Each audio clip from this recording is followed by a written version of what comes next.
En este capítulo comenzamos observando a un hombre que, en algún punto de su vida, creyó que tendría mañanas tranquilas, rutinas estables y un vínculo familiar capaz de sostenerlo. Pero ese espejismo se rompió hace mucho. En las últimas 24 horas de Brian Moser, conocido como el asesino del camión de hielo, vemos a alguien movido por una única idea fija: recuperar al hermano perdido y reconstruir una versión distorsionada de lo que pudo haber sido su familia. Para Brian no se trataba de venganza pura, sino de una necesidad enfermiza de unión. Su lógica confundía afecto con posesión, y reconciliación con destrucción. Durante esas horas finales, cada uno de sus movimientos estuvo impregnado de ritual, de un intento de convertir la tragedia en ceremonia. Compró un barco, preparó flores, descorchó champán, montó un escenario de luces meticulosamente dispuesto, como si quisiera celebrar un reencuentro que solo existía en su mente. Esa teatralidad no era capricho, era su forma de darle sentido a un pasado traumático que jamás logró asimilar. Brian repetía patrones, imitaba escenas antiguas, recreaba recuerdos incompletos, todo con el único propósito de empujar a Dexter hacia una conexión que Dexter no buscaba, ni quería. Mientras avanzamos en su cronología, notamos cómo su obsesión se vuelve método. Sigue pistas de manera obsesiva, deja mensajes, vigila cada movimiento de Dexter y Debra. Construye trampas psicológicas diseñadas para presionarlos emocionalmente, convencido de que, si generaba suficiente caos, su hermano terminaría aceptando lo que son.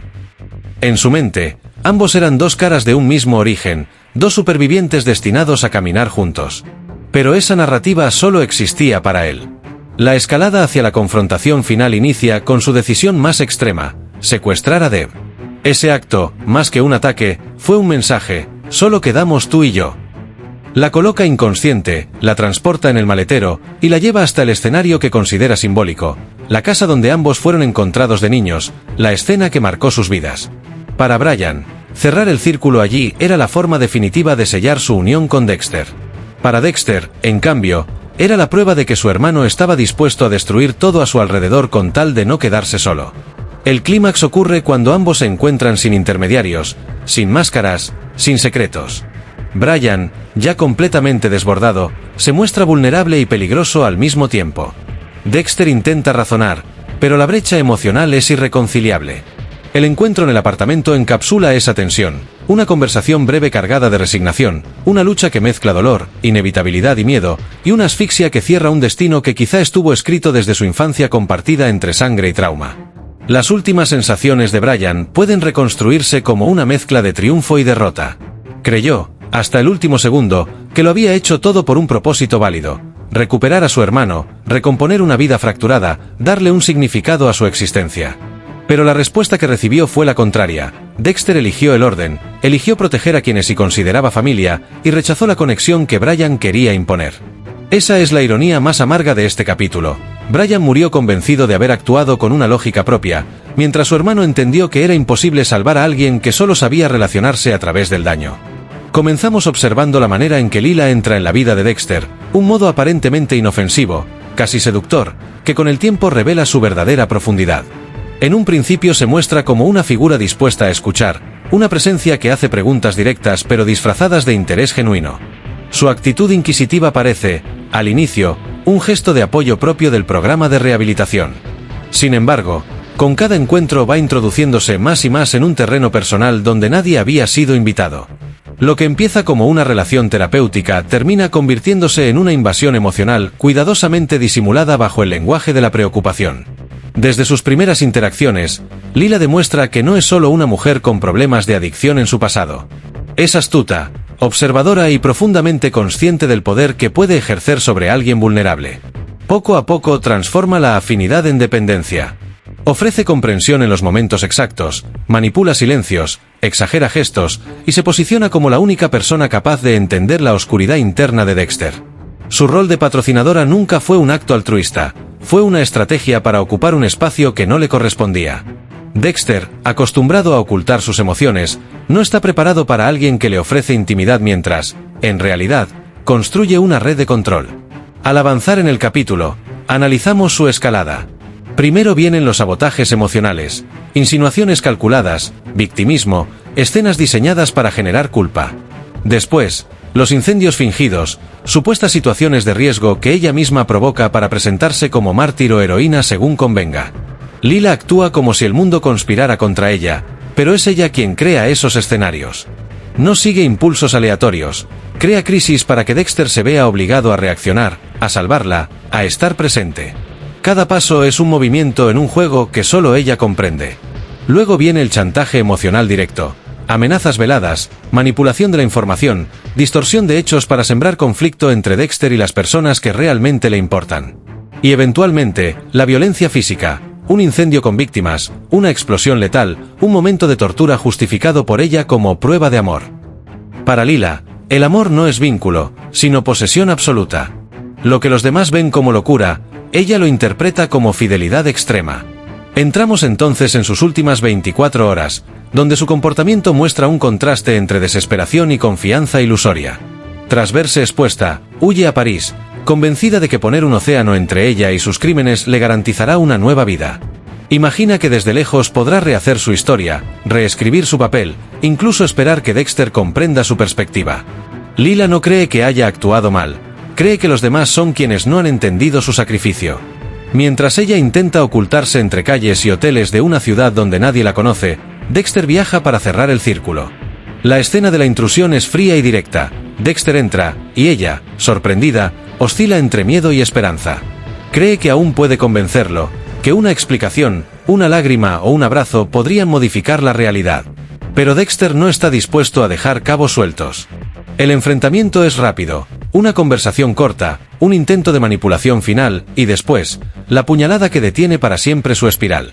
El capítulo concluye con una idea amarga. Lila murió convencida de haber actuado por amor. En su mente, nunca fue la villana de la historia, sino la única persona capaz de ver la verdadera identidad de Dexter y aceptarla sin condiciones. Esa convicción fue su motor, pero también su tumba. No entendió que, para Dexter, la libertad emocional empieza donde termina la manipulación, y Lila nunca supo relacionarse sin intentar poseerlo todo. En este capítulo abordamos una de las dinámicas más peligrosas que se formaron alrededor de Dexter, la relación con Miguel Prado. No fue solo una amistad mal encauzada, fue una mezcla explosiva de admiración, ambición y necesidad emocional. Desde el principio vemos a dos hombres que cargan pérdidas profundas. Miguel acaba de perder a su hermano, y, en ese vacío, identifica en Dexter a alguien que parece capaz de darle la justicia que la ley, su ley, no le estaba ofreciendo. Para Miguel, Dexter representa la herramienta definitiva. Para Dexter, Miguel es la primera persona que parece aceptarlo sin filtros, alguien que valida una parte del que siempre mantuvo oculta. Esa reciprocidad inicial construye una alianza que parecía sólida, pero que en realidad estaba podrida desde el minuto 1. A medida que avanzamos, se observa cómo Miguel empieza a deslizarse por una pendiente que no tiene retorno. Al principio pide permiso moral a Dexter para cruzar ciertos límites, casi como si necesitara una guía. Pero muy pronto deja de pedir y empieza a actuar. De la fascinación pasa a la apropiación. No le basta con observar, quiere participar, quiere intervenir, quiere usar el método de Dexter como si fuese suyo. Lo vemos justificar asesinatos sin pruebas, manipular información legal para acelerar sus propios objetivos y rediseñar la ética del código según sus intereses. Cada paso añade una capa más de peligro. El punto de ruptura llega con el caso de Ellen Wolf. Para Miguel, su eliminación era un acto de poder revestido de justicia. Para Dexter, era una quiebra total de cualquier alianza posible. No se trataba solo de un crimen, sino de una declaración de guerra. Miguel había decidido usar el asesinato para influir en su carrera y mover piezas políticas. Ese acto abre un abismo que ya nadie puede cerrar. A partir de allí, la relación deja de ser colaboración y se convierte en un juego de engaños, vigilancia y amenazas silenciosas. Las últimas horas de Miguel son una espiral de paranoia. Intenta retomar el control de una situación que ya se le ha escapado por completo. Entra en contacto con criminales locales buscando protección o alianzas rápidas, trata de intimidar a cualquiera que pueda delatarlo y empieza a actuar como si estuviera rodeado de traidores. Cada decisión es más torpe y desesperada que la anterior. Su afán por mantener autoridad lo lleva a moverse con una soberbia que lo delata, ya no analiza, solo reacciona. Finalmente, Dexter lo conduce hacia un cierre inevitable. La escena en la que Miguel es neutralizado está construida para dejar claro que ya no había marcha atrás. Había cruzado demasiadas líneas, había manipulado a demasiada gente, y sobre todo, había intentado apropiarse de un código que jamás entendió. Su cadáver es colocado como si hubiera sido víctima del Skinner, una puesta en escena que cumple dos propósitos: proteger la identidad de Dexter y dejar claro que Miguel no era un héroe caído, sino la consecuencia natural de su propio descontrol. Terminamos con la idea central: Miguel no murió solo por lo que hizo, sino por lo que quiso ser. Su ambición, su necesidad de control y su búsqueda de legitimidad a través de la violencia lo dejaron sin aliados, sin salida y, finalmente, sin vida. Su muerte pública se convierte en un recordatorio brutal de que intentar dominar un juego que no comprende siempre termina igual, siendo consumido por él. Arthur Mitchell es uno de los antagonistas más complejos y devastadores con los que Dexter se ha encontrado, y su historia ofrece una radiografía profunda de cómo un monstruo puede esconderse a plena vista. Lo presentamos primero tal como lo veía el mundo: un hombre de apariencia tranquila, dedicado a su familia, involucrado en proyectos comunitarios y con una reputación casi intachable. Representaba esa figura respetada del vecindario que parece vivir según reglas estrictas de moralidad y fe. Pero esa fachada no era más que una máscara meticulosamente construida, una estructura que él mismo defendía con rituales rígidos y un control feroz sobre todos los que lo rodeaban. A medida que profundizamos, se revela el verdadero Arthur, alguien que había convertido su vida en un ciclo repetitivo de violencia, marcado por traumas de infancia que transformó en una especie de liturgia macabra. Cada uno de sus asesinatos respondía a un rol específico: el de hijo, el de hermano, el de padre, y todos eran parte de un patrón ritual imposible de detener para él. Esta doble vida es lo que hace que Dexter, en un inicio, lo observe con una mezcla de fascinación y envidia. Arthur parecía haber logrado lo que él deseaba: una coexistencia aparentemente sostenible entre la brutalidad y la vida familiar. Sin embargo, cuando Dexter entra a su mundo doméstico y presencia el verdadero clima que Arthur imponía, todo cambia. Descubre que esa familia perfecta vive sometida, que el miedo los mantiene unidos y que Arthur gobierna su casa con violencia disfrazada de disciplina. Lo que al principio parecía un ejemplo funcional se transforma en un espejo deformado y aterrador. No es un modelo a seguir, sino un recordatorio de lo que Dexter jamás debe convertirse. La familia de Arthur no era su refugio, era su prisión. Cuando Arthur descubre que Dexter no es quien dice ser, su estabilidad interna se rompe de inmediato. Su comportamiento empieza a volverse errático, sustrae dinero de su iglesia, vacía cuentas bancarias y prepara una huida improvisada, convencido de que su mundo se derrumba. Esa paranoia desencadenada lo lleva a cometer actos cada vez más desesperados. Dexter y Arthur entran entonces en una danza peligrosa en la que ambos intentan anticipar al otro, pero Arthur, movido por la rabia y el sentimiento de traición, lleva la destrucción a un nivel completamente personal.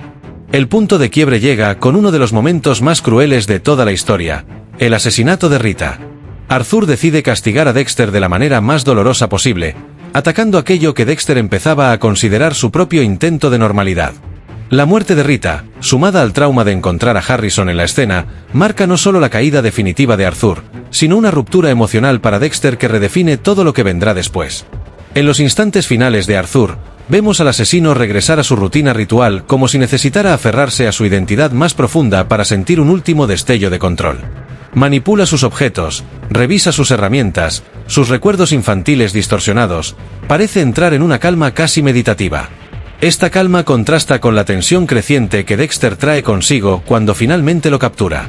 El ascenso a la mesa se siente inevitable, una conclusión escrita desde el primer momento en que sus vidas se cruzaron.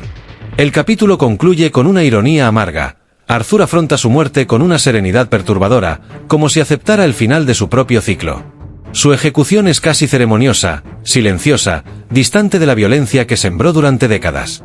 En ese último respiro, el monstruo parece en paz, pero la estela que deja es devastación pura. Para Dexter, Arthur no solo es un enemigo vencido, es una lección brutal sobre los límites de la doble vida y las consecuencias de permitir que la oscuridad invada todo lo que debería ser humano.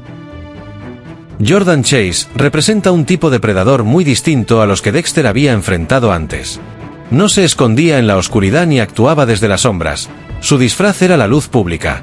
Orador motivacional, autor de bestsellers, figura mediática y supuesto gurú del crecimiento personal. Su imagen estaba construida con precisión quirúrgica. Desde el primer momento lo presentamos como alguien que había convertido el carisma en un arma, el liderazgo en un mecanismo de control y la popularidad en un blindaje. Su poder no nacía solo de su capacidad para manipular, sino de su habilidad para hacer que otros celebraran esa manipulación como si fuese inspiración. Su método consistía en algo más profundo que coordinar crímenes. Había creado un ecosistema. Construyó una red de hombres que se reforzaban mutuamente, compartían secretos y mantenían un pacto de silencio basado en miedo y dependencia. Cada miembro tenía una función, desde organizar capturas hasta encubrir rastros. Chase normalizaba la violencia convirtiéndola en un ritual grupal disfrazado de liberación personal. Y gracias a su dinero, a sus contactos y a su presencia pública, desviaba cualquier sospecha antes de que ésta pudiera siquiera formalizarse. Su habilidad para manipular narrativas era tan efectiva que incluso cuando la policía se acercaba, él lograba presentarse como aliado y víctima, no como autor intelectual. A partir de ahí, seguimos la investigación paralela de Dexter y Lumen, que se convierte en un desmantelamiento progresivo del círculo interno de Chase. Cada captor expuesto, cada pieza eliminada, va estrechando el cerco. Lo interesante no es solo el avance táctico, sino cómo eso va erosionando la confianza de Chase en su propia invulnerabilidad. Al principio se muestra soberbio, convencido de que puede dirigir la situación con un par de palabras calculadas. Pero a medida que sus cómplices caen, empieza a presentar grietas, llamadas desesperadas, reuniones improvisadas, órdenes contradictorias. Su control se deshace en directo. El clímax se desarrolla en el campamento, lugar fundacional de todos los crímenes. Allí entendemos que Chase no solo ejecutaba actos violentos, construyó un mito. Ese sitio era su territorio simbólico, el escenario donde convertía su ideología en acción. Y cuando Dexter y Lumen lo obligan a regresar a ese espacio, se invierte la dinámica. Lo que antes era su santuario se convierte en su rincón de vulnerabilidad. Chase intenta aferrarse a la única herramienta que siempre le funcionó, su discurso. Promete, chantajea, amenaza con recursos legales, menciona abogados, influencias, fondos y relaciones de poder. Piensa que, como tantas veces, podrá hablar su salida. Pero esta vez las palabras ya no son suficientes. En sus últimas horas, su desesperación lo vuelve más torpe y más brutal. Intenta recuperar el control mediante fuerza física, preparando trampas rápidas, buscando improvisar armas, e incluso tratando de enfrentar a Dexter con el mismo tono manipulador que ha usado toda su vida. Travis Marshall, conocido públicamente como el Doomsday Killer, representa uno de los casos más perturbadores de fanatismo convertido en violencia ritual. Desde el inicio lo presentamos bajo una apariencia engañosa, un joven retraído, aparentemente dominado por un líder religioso autoritario, alguien que pareciera actuar bajo manipulación constante. Esa es la primera capa del engaño. Conforme la historia avanza, se revela la verdad más inquietante. Travis no era un seguidor confundido, sino el arquitecto completo de su propia doctrina. El profeta al que obedecía no era real, era una construcción mental que utilizaba para legitimar cada asesinato. Él mismo se dividía entre víctima y verdugo, para sostener una moral inventada que justificaba su delirio. A partir de ahí detallamos su proceso de radicalización interna, que no nace de una influencia externa, sino de una necesidad profunda de atribuir significado absoluto a su dolor y frustraciones. Su ideología apocalíptica no tenía base teológica consistente, era un collage de símbolos bíblicos, visiones distorsionadas y una interpretación literal de la destrucción como purificación. Travis daba forma a cada crimen como si estuviera cumpliendo un mandato divino. Construía escenas elaboradas, seleccionaba víctimas con roles específicos dentro de su narrativa y registraba cada acto como parte de una profecía que solo él podía comprender. Era un fanático sin iglesia, un creyente sin Dios, pero absolutamente convencido de que su misión justificaba cualquier horror.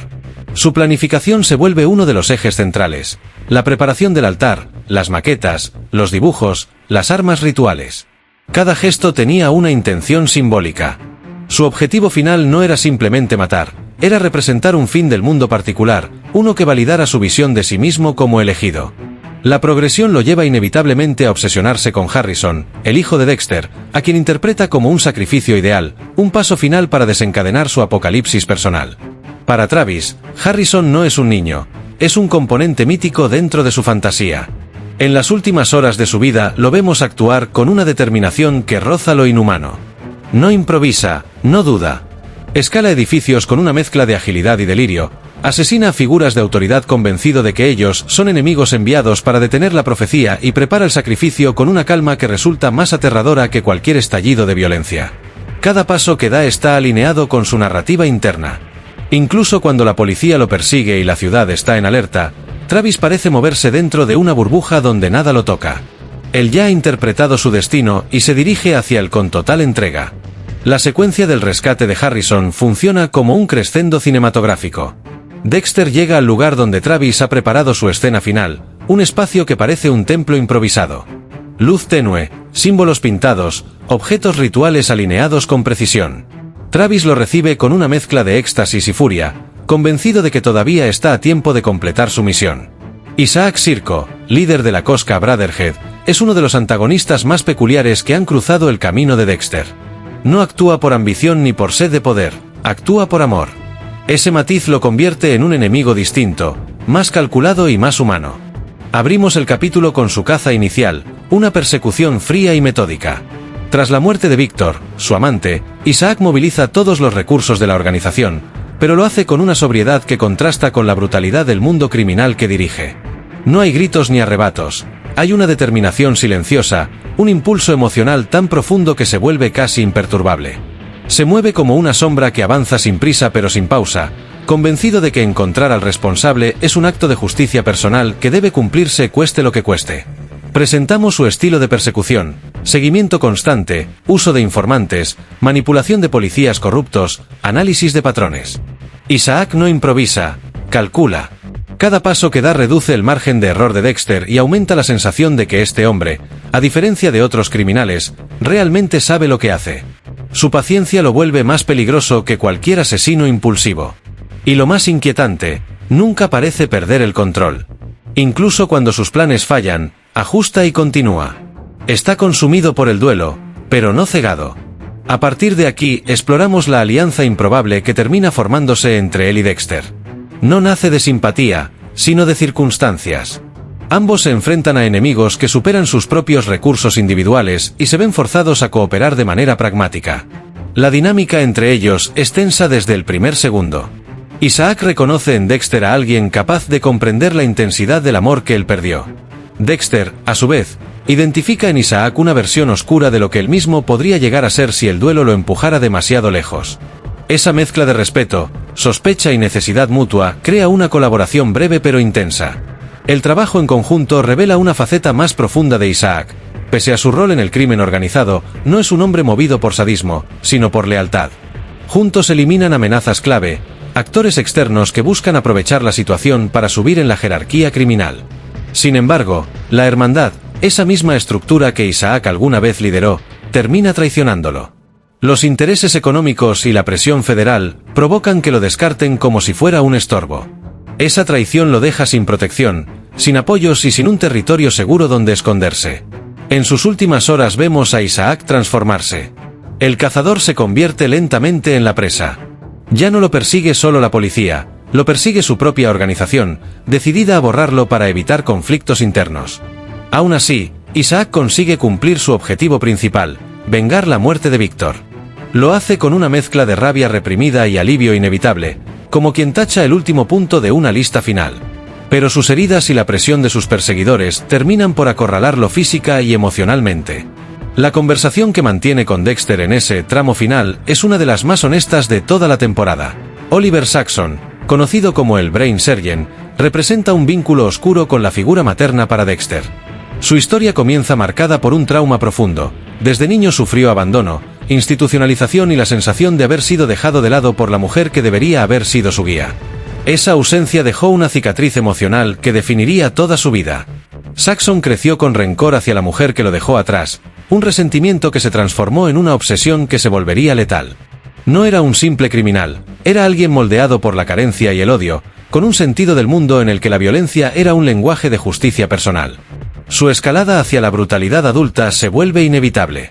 Cada asesinato que comete no es impulsivo, está calculado, planeado y ejecutado con una precisión quirúrgica. Saxon desprecia la vida y ve en el asesinato un acto de reivindicación. La violencia para él es simbólica, cada víctima es un recordatorio de un pasado que nunca perdonó. Su venganza más intensa se centra en su madre y en quienes la protegen. Tras asesinarla, entra en un estado de huida total, cargado de adrenalina y paranoia.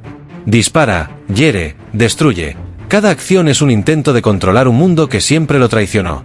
Durante sus últimas 24 horas, Saxon se mueve como un depredador acorralado. Ataca a quienes pueden vincularlo con sus crímenes, incluido un intento de asalto al apartamento de Dexter y un ataque directo a Deb. Cada movimiento refleja una mezcla de cálculo y desesperación. Sabe que el tiempo se le agota, que su red de seguridad se está desmoronando y que cada decisión puede ser la última. Su cuerpo y su mente muestran las señales de una vida vivida al límite. Heridas, agotamiento, pero también una frialdad que no se quebranta. La tensión aumenta minuto a minuto mientras sus enemigos se acercan, y él sigue creyendo que puede revertir el destino que lo persigue. En la narrativa detallamos su captura momentánea. Por un instante, parece que la justicia ha triunfado. Sin embargo, Saxon demuestra su audacia y capacidad de improvisación, logrando escapar incluso con heridas graves. Su búsqueda de curación no es para salvar su vida en un sentido tradicional, sino para volver a estar en condiciones de matar de nuevo. Cada segundo que sobrevive refuerza su convicción de que la violencia es su forma de control sobre un mundo que siempre le fue hostil. La combinación de ingenio, desesperación y crueldad lo convierte en un adversario temible, incluso en sus momentos finales. El cierre de su historia es un crescendo de tensión psicológica y física. Dexter, paciente y calculador, provoca a Saxon, manipulando sus emociones hasta que no puede sostener más su frialdad. En la sala de custodia, donde toda ilusión de escape y control se desmorona, Dexter ejecuta un acto final de justicia. Saxon muere apuñalado en un gesto brutal y definitivo. En sus últimos segundos, experimenta una mezcla de rabia, frustración y humillación. Todo su plan de huida, toda su estrategia para evadir la muerte, se deshace en minutos. La violencia que definió su vida termina siendo su condena. Al expandir la narrativa, se enfatiza no solo la acción, sino también el trasfondo psicológico. Saxon no es un asesino aleatorio, sino un hombre marcado por el abandono y la obsesión, cuyo desenlace refleja la combinación de su inteligencia, su arrogancia y su incapacidad de redimirse. Sus últimas horas son un viaje que mezcla tensión, desesperación, violencia y la cruel ironía de un destino que no pudo evitar. Kurt, conocido en su comunidad como un ciudadano modelo, es el ejemplo del monstruo enmascarado tras la respetabilidad. Comenzamos describiendo el contraste entre su vida pública y privada, dueño de negocios locales, aparentemente dedicado padre de familia, figura respetable y responsable cívico. Pero detrás de esa fachada, Kurt llevaba una doble vida. Coleccionaba víctimas como trofeos, cada asesinato cuidadosamente planificado y ejecutado para alimentar un sentido de poder que nadie podía imaginar.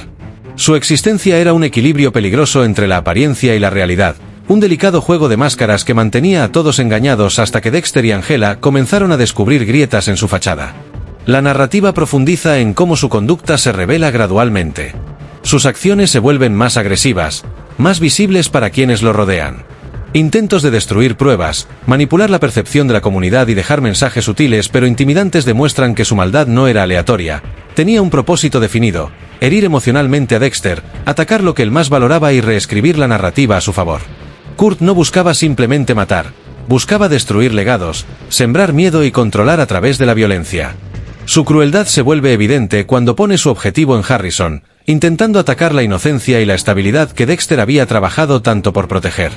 Durante sus últimas horas, la tensión se intensifica. Kurt se mueve entre incendios cuidadosamente provocados, notas anónimas amenazantes y una desesperación creciente por recuperar control.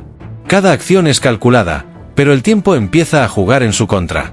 La comunidad comienza a sospechar, Dexter se acerca a cada pista y Angela descifra indicios que Kurt creía ocultos. La combinación de orgullo y paranoia lo hace cometer errores que finalmente lo conducen al borde de su caída. Sus últimos movimientos son una mezcla de estrategia y desesperación, reflejando su obsesión por dominar la narrativa de su propio poder. El clímax llega en la trampa que Kurt mismo diseñó para escapar, una habitación llena de sus trofeos, un espacio que él creía invulnerable. Allí, Dexter y Angela lo confrontan, y la máscara que Kurt mantuvo durante años se desmorona. La captura es inmediata, pero el golpe más significativo no es físico, es la humillación pública, el reconocimiento de que su control y su legado estaban destruidos. Su muerte llega como un desenlace irónico. Un hombre que vivió para manipular y dominar termina impotente frente a quienes finalmente descifran su juego. El desfile de orgullo, venganza y violencia que llenó su último día termina en silencio, derrota y exposición total. En esta extensión, no solo se retrata la acción y el suspenso, sino también la psicología de Kurt, un hombre atrapado entre la fachada de respetabilidad y la necesidad de alimentar su monstruo interno. Cerramos con Leon, el magnate que ve a los asesinos no como personas, sino como extensiones de su ego, piezas de un juego que él controla desde su torre de poder. La introducción nos muestra la dimensión de su mundo, Una gala de lujo, luces que deslumbran, mesas repletas de invitados que no saben qué sombra los rodea, y una red de control tejida con paciencia y crueldad. Leon pensaba que podía poseer todo y a todos, incluso a Dexter, a quien intentó manipular como si fuera un objeto más de su colección. Creía que la riqueza y la influencia podían silenciar la moral y esconder los monstruos que él mismo cultivaba. Se equivocó. Profundizamos en la mecánica de su control, su red de asesinos, entrenados, dirigidos y monitoreados como figurines en un tablero de ajedrez, cada uno con roles específicos y objetivos claros. Leon disfrutaba viendo cómo se ejecutaban sus planes, pero cuando Dexter aparece como una fuerza independiente y completamente impredecible, la ilusión de control se rompe. Su fascinación por Dexter se mezcla con miedo y frustración, un hombre que no puede comprar ni intimidar. La tensión narrativa se intensifica mientras Leon planea su golpe maestro: capturar a Batista, uno de los pocos que representa estabilidad y lealtad en el mundo de Dexter, y usar su vida como moneda de cambio para obligar a Dexter a pagar con sangre. Cada paso de este plan refleja la megalomanía de Leon, su convicción de que puede jugar con la vida humana como si fueran piezas inanimadas. El clímax se desarrolla en el cofre subterráneo, donde Leon ve su gala y su imperio convertidos en escenario de su derrota. Los asesinos que creía fieles comienzan a perder coherencia frente a la imprevisibilidad de Dexter, y la tensión se convierte en caos controlado por este último. La acción alcanza su punto crítico cuando Harrison interviene con M99, paralizando a Leon en un instante. La riqueza, la influencia, todo el poder acumulado durante años se vuelve inútil frente a un acto simple, frío y decisivo. La ironía de la escena es brutal. Leon, que creía controlar la vida y la muerte, queda reducido a impotencia absoluta. El capítulo concluye en la mesa de Dexter. Leon, por primera vez, no tiene control sobre nada. La magnitud de su fracaso es física y psicológica. Su poder económico no puede salvarlo, sus planes elaborados se desmoronan en minutos, y su arrogancia se encuentra con una consecuencia directa e inevitable. Dexter, con la frialdad que caracteriza su moral selectiva, cierra la historia con un gesto y una sentencia silenciosa: el dinero no compra inocencia, ni redención, ni siquiera la supervivencia. La caída de Leon deja un mensaje claro: incluso los hombres más poderosos y calculadores pueden ser vencidos por quienes operan con principios distintos, por más oscuros o complejos que sean. Su última mirada refleja sorpresa, miedo y un reconocimiento tardío de que el mundo no se deja comprar. En esta extensión, no solo se narra la acción, sino que también se explora la psicología de Leon, su egocentrismo, su percepción de control absoluto y la destrucción emocional que acompaña su caída. Sus últimas horas son un desfile de planificación, manipulación y desesperación que culmina en impotencia, convirtiendo su derrota en un cierre dramático y memorable. Y así llegamos al final de nuestro recorrido por algunos de los antagonistas más complejos, calculadores y peligrosos que hemos visto. Hombres y mujeres cuyas obsesiones, traumas y ambiciones definieron no solo sus vidas, sino también la de quienes los rodeaban. Cada historia nos deja algo más que un crimen. Nos recuerda cómo las decisiones, las conexiones familiares, las pérdidas y la búsqueda de control pueden transformar a cualquier persona en un monstruo o en una advertencia. Hemos visto cómo Dexter navega entre estos mundos de caos, cómo la moral y la justicia se entrelazan de manera oscura, y cómo cada enfrentamiento revela tanto la vulnerabilidad humana como la capacidad de resistencia.